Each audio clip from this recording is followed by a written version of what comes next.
সমকামীদের এবার জামাই সৃষ্টি করবো। আচ্ছা আচ্ছা আচ্ছা, তা মানুষকে বার্তা দেব। এবার তুমি কি বার্তা দিতে চাও? সেটা এটাই বার্তা দিতে চাই যে মেয়েও যে ভালোবাসা থাকে টিকে, এবং তারা যে কতটা সংসারী হয়, এবং তারা যে কিভাবে সংসারটাকে মেনটেন করছে, ঠিক আছে, এবং চারিপাশ ইয়ে করে মানে চারিদিকের ডামাডোলের মধ্যে মানুষ কত কিছু বলছে, তারপরেও সব বাধা অতিক্রম করে যে একটি অসহায় মেয়েকে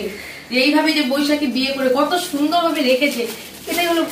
তোমরা হলো কি বলবো উদাহরণ। আমি চাইছি যে তোমাদেরকে দেখে যারা সমকামী রয়েছেন তাদের আমার তরফ থেকে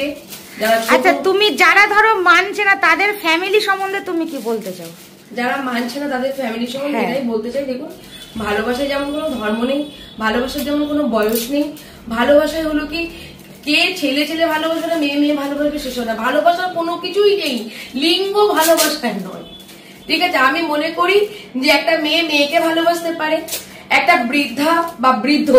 একটা অল্প বয়সী ছেলে মেয়েকেও বিয়ে করতে পারে, যেটা হচ্ছে এখন দেখছি সচরাচর, তারাও তাদেরকে তো সবাই মেনে নিচ্ছে। আজকে 70-80 বছরের একজন বয়স্ক বৃদ্ধা বা বৃদ্ধ তিনি যদি একটা 23-24 বছরের ছেলে বা মেয়েকে বিয়ে করতে থাকতে পারে সুখে শান্তিতে, তারা কখনোই দেখছেন না, ভবিষ্যৎ ভাবছেন না, তাহলে একটা মেয়ে মেয়েকে ভালোবাসছে, তো আমি তো ভীষণ খুশি। যে ভালোবাসা হলো অন্তরে, কাকে পছন্দ করবে কাকে পছন্দ করবে না সেটা সম্পূর্ণ তার ব্যক্তিগত। কেউ মনে করেন যে না সবাই তো বাচ্চা কাচ্চা নিয়ে জীবনযাপন করছেন, ঠিক আছে, তো আমরা যেসব অনাথ বাচ্চারা রয়েছে, যেমন আমি তোমাদের কাছ থেকে শুনেছি যে তোমরা অলরেডি মন্দিরের একটা বাচ্চা আছে তাকে বৈশাখী গ্রহণ করেছো, যেভাবে মানুষ করছো, আজকে মানুষের মতো মানুষ গড়ে তুলছো, এবং ঠাকমা দাদুর যে আদর্শে পাচ্ছে এবং নীতি আদর্শ তার মায়া মমতা স্নেহে যে মানুষ হচ্ছে, এটাই তো তোমরা মানে আর 5 জন মানুষকে এটা তোমরা দেখিয়ে দিচ্ছ যে শুধু নারী পুরুষ উভয়ে বিয়ে করে তারা পরকীয়া করে প্রেম করে তাদের সন্তানকে অ্যাকসেপ্ট করে তারাই শুধু সুখী নেই, একজন মেয়েও বিয়ে করে তারাও কিন্তু তাদের সন্তানকে অ্যাকসেপ্ট করে তারাও যে সুখী সংসার, সেটাই দেখলাম মানে দেখার আছে তোমাদের পরিবারটা দেখে। আর তোমাদের পরিবারের সবথেকে কাকু এবং কাকিমাকে অনেক অনেক শ্রদ্ধার সাথে আমার প্রণাম এবং ভালোবাসা জানাই, আর তোমাদের প্রতি অন্তরের অন্তঃস্থল থেকে অনেক অনেক ভালোবাসা, দুহাত ভরা আশীর্বাদ। আর যেটা বলার কথা ওই প্রশ্নটা, যে তুমি তো বললে যে আমাদের মতো সমকামীরা আরো আগাতে পারে যেন, এগিয়ে যেতে পারে যেন, তা তুমি তো একজন সমাজসেবিকা হিসেবে এই বার্তাটা দিতে চাইছো কি হিসাবে?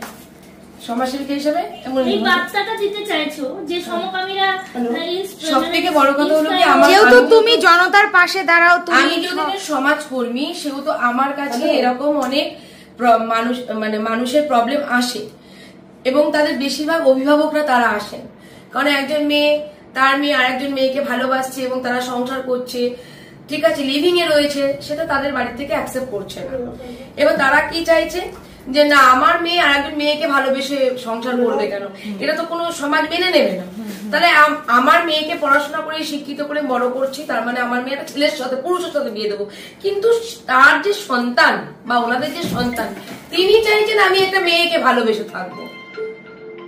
আমি এইভাবে সুখী থাকবো, কিন্তু বাবা মা সেখানে বাধা দিচ্ছেন, বাধা দেওয়াতে তারা অনেকে আত্মহত্যাও করছেন, অনেকে বা পালিয়ে যাচ্ছেন, ঠিক আছে।